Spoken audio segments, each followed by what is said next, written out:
Le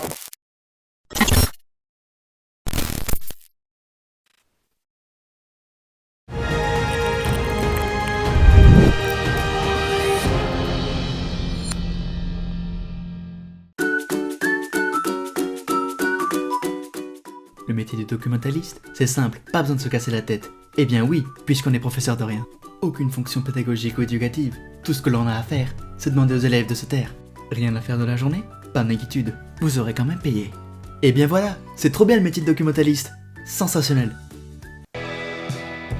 Ça suffit, les conneries. Faut arrêter de croire que l'on fout rien de la journée, que l'on n'a pas de rôle à jouer, pas de tâche, et que l'on est payé comme un gosse de riche avec son petit papa. Ne générez pas de fantasmes en croyant que ces clichés sont la réalité. On fait plus. Oh oui, on fait bien plus.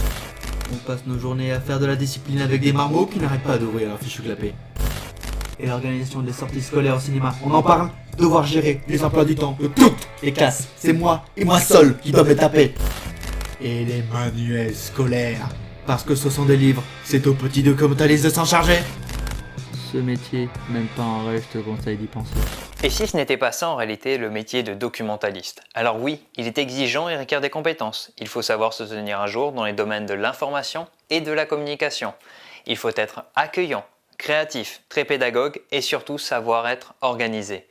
Mais être documentaliste, ce n'est pas juste ranger des livres dans une bibliothèque. Donc mon rôle est assez hétéroclite. On a 3 grandes fonctions. On est l'enseignant maître d'œuvre de l'acquisition par la culture, de l'information et des médias. C'est être le maître d'œuvre de l'organisation de tout ce qui est des ressources documentaires et de leur mise à disposition de tous les élèves.